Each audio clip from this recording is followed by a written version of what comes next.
un peu sombre avec l'éclairage, ça. Bonsoir, donc aujourd'hui vous exposez au Café Photo. J'aimerais que dans un premier temps vous vous présentiez et que vous présentiez rapidement l'exposition, nous dire quel en est le thème. Donc je m'appelle Philippe Brézon, je suis photographe depuis un certain temps on va dire. Le thème de l'exposition, c'est un thème sur le corps en général on va dire, parce qu'il y a des portraits, il y a des nus, mais il y a aussi des prothèses, des crânes, donc il y a pas mal de choses. Mais tout ça, ça tourne autour du corps. Pierre Magne nous a parlé d'une technique un peu spéciale, est-ce que vous pouvez revenir dessus? Alors c'est de l'argentique déjà, et tout ce qui est tous les effets qui sont sur les tirages, en fait sont des manipulations sur le négatif lui-même, sous forme de grattage, de collage, de découpage, des choses comme ça. Donc je travaille directement sur le négatif, sur la matière même de la photo.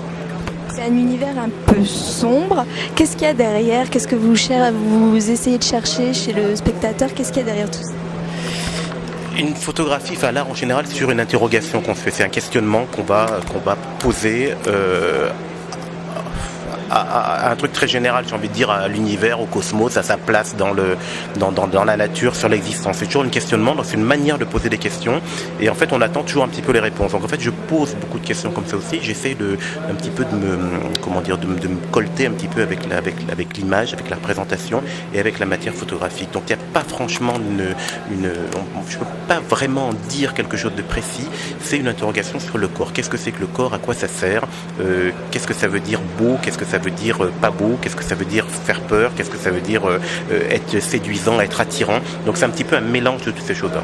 Quelles sont les inspirations? Parce que moi, en voyant certaines de vos photos, j'ai vu derrière un peu du Frida Kahlo ou des choses comme ça. Quelles sont les inspirations? Il y a beaucoup de monde, hein. Il y a le surréalisme, essentiellement. Donc essentiellement il y a le surréalisme et tout ce qui va aller un petit peu autour.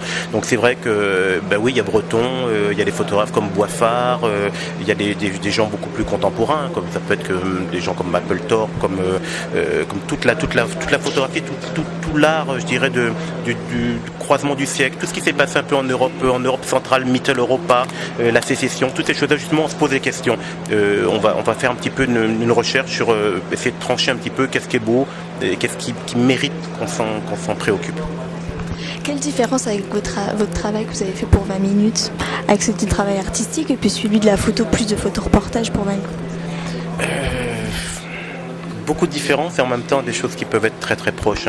Le travail que je fais à 20 minutes est un travail de presse, d'édition de presse, donc on est dans du documentaire, on est dans du témoignage, on est dans du vrai. Là, je veux dire que je suis dans du réel. Voilà.